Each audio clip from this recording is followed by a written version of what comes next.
They work sometimes.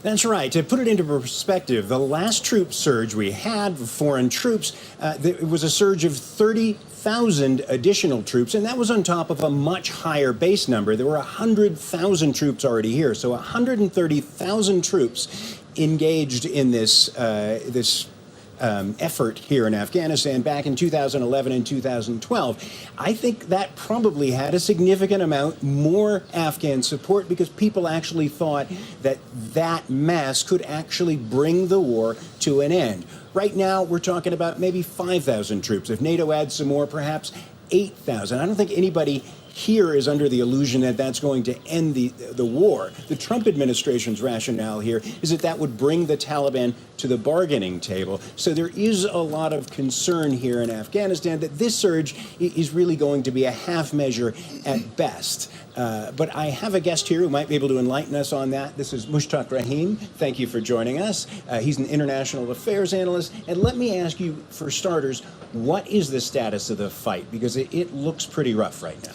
Well, Afghanistan, war has expanded to the different parts of the country, and even those parts which were relatively calm and peaceful during the last whole decade have been faced with war and conflict as well. I can give an example of northern parts of the country where the war has expanded, and there we are seeing that the Taliban are challenging the security forces. But this is not something unexpected.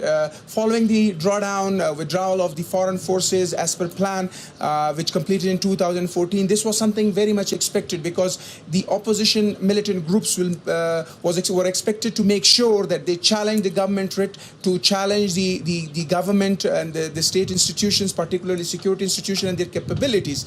This is something new, and it was expected, and it's going to continue for a bit longer.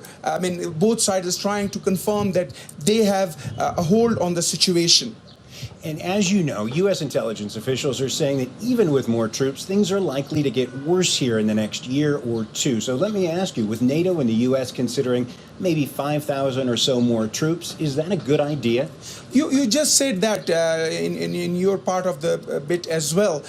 Something that couldn't be done with 130,000 troops on the ground. How can you expect that such a small number of troops to do the same? And I'm not expecting big change. However, it can be a good sign and signal for the government of Afghanistan, confirming to them that the international community remains committed to supporting the Afghan government and Afghan state institutions, and which was also confirmed by President Trump during his talk at the Riyadh conference, where he did make a mention of the sacrifices being made by Afghan forces for the international security's sake. So it can be a positive signal, but I'm not expecting any particular change or positive impact on the given security situation, and I'm not seeing any impact on that. From the advisory perspective, yes, the international forces may continue provide advisory services, but there has to be something more than that offered to the Afghan government and Afghan security institutions so that they can stand up and take the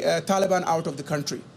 All right. Well, we don't have enough time to go into the other aspects, but there's also the issue of corruption, the concern that if the U.S. were just to do what a lot of the Afghans want, and the U.S. and NATO, that is, and give them the equipment that they need here, that wouldn't always get to the places it needs to go because of the corruption that's been going on here. The government has arrested over 900 people in the past year for corruption. But that is the status of things here as the U.S. and NATO consider increasing forces there. Mushtaq Rahim, I want to thank you for joining us. Back to you. John, thanks very much.